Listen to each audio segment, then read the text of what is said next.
Welcome, boys and girls. It's Miss Star, fifth grade teacher from Sally Umbo Elementary School. Today, we are going back in time. Feel the beat of the drum. We're getting ready to dive into the anchor text that we've been learning about from the Birchbark House unit. Come on as we learn about Omakayas and her family. So today, boys and girls, we're going to read chapter 1 of the Birchbark House by the author Louise Edrich. We're going to identify and describe the main character, okay? We're going to compare and contrast the lifestyle of this group of Native Americans to the Native Americans that we have been learning about. So get ready to dive into the anchor text, the Birchbark House. All right, boys and girls, you're going to need a copy of your culminative writing task directions, all right? You're going to need your season's graphic organizer, your reading log, and a copy of our anchor text, The Birchbark House. So what I would like for you to know is you need to look at your culminative writing task and think, what are they asking you to do? By the end of this unit, you should be able to understand each main event that Omakayas went through, how she learned from it, because our book, The Birchbark House, is going to be split up into 4 seasons, okay? So we're going to start today in our first season, which is summer, and in their language, they call that Neben, okay? Can you say that word with me? Neben. All right. So as we read, make sure in your reading log that you will go ahead and make yourself a 4 square for me. So we look here in our reading log, and I want you to make this for me in your handout. Make yourself a 4 square in your reading log that shows Neben, Nagwagan, Biboon, and Ziguan. Let's say that again. Neben, Nagwagan, Biboon, and Ziguan. So this is summer, fall, winter, and spring. And so what we're going to do in our reading log is each time we learn about a big event from each of the seasons, we're going to go back and put it in there. So when we get to the end of our unit and we start talking about our culminative writing task and how Omakayas grew and changed from summer all the way to spring, I want you all to be able to use this as a resource for your writing, okay? Great job.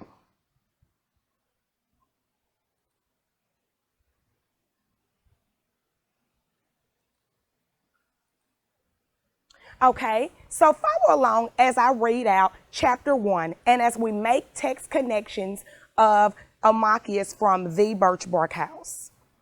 We had a great reading with chapter 1 of the Birchbark House, okay? We learned a lot of stuff about Omakayas and her family. We learned a whole lot. And to be truthful, this is going to give you guys a joke. Students, I have been teaching this lesson for 6 years now, and Miss Star doesn't know if I want to call her Omakayas, Omakayas, Omiquias. That's just a little LOL for you, okay? Sometimes we may even call her O, just for short. Is that okay with you? Give me a thumbs up. All right. So when we look in lesson 7 activities, we know that we're talking about finding figurative language. Figurative language is used to paint a picture in the reader's mind. So think about your anchor text, and we're going to let you use your anchor text book to find examples of where Louise Edrich, the author, painted a picture in the reader's mind. So that's why we have this picture here of the woman painting, because when you read a book, although you're not in the scenery, what figurative language does is it causes you to feel like you're there because the author uses descriptive words to paint a picture, okay? All right, so let's find some figurative language in our text. Let's look at some examples. Here's an example from page 9. It says, her smile was generous, enigmatic, crooked, and kind. So when I say that as a reader, this is what I see. Okay, kind of like witty, crooked, and kind. Okay, it describes the physical appearance of that character. Here's another one. The moon went down to a fingernail silver, and the corn propped from the ground.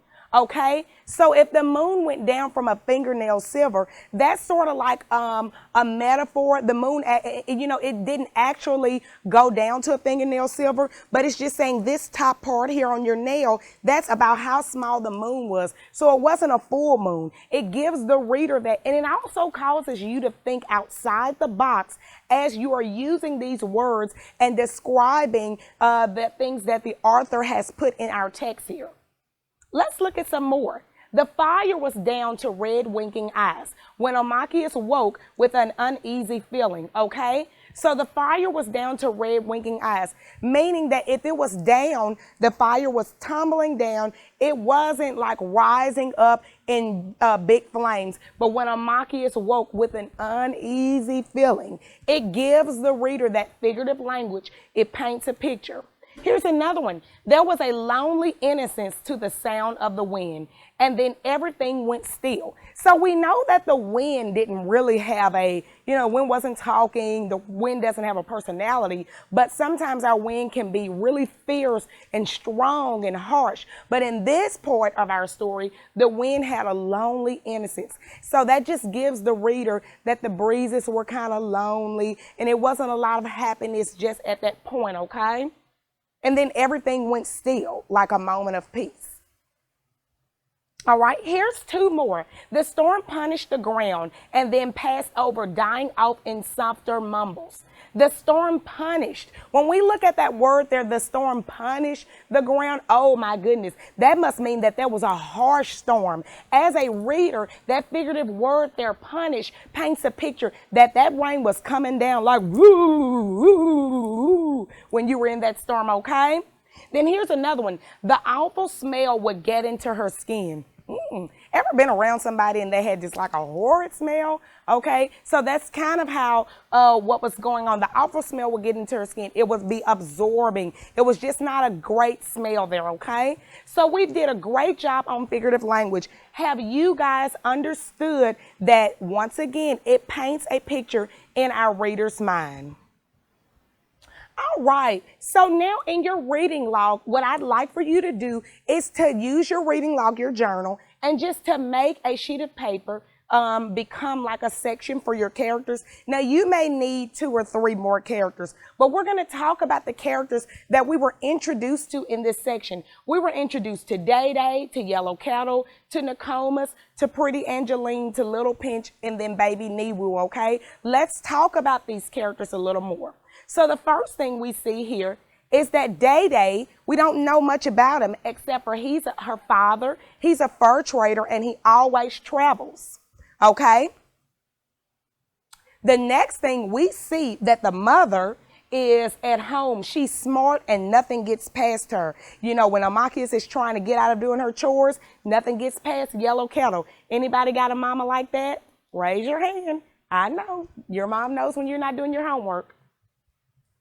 All right, so next we move on to Nokomis, which is her grandmother. Nokomis makes sacrifices to the spirits in the woods, and she's very close with Amachius. Amachius in this chapter runs out, just like what we read. She ran out to the woods to go and see her grandmother Nokomis, and her grandmother is making tobacco spirit sacrifices, okay? So she's getting a chance to learn a lot from her grandmother. Raise your hand if you have a grandmother that you kind of hold on to her hip and you love your granny or your Grammy, or some people call your Grammy your Nini, however you want to call her. That's the same way that Amachius feels about Nokomis.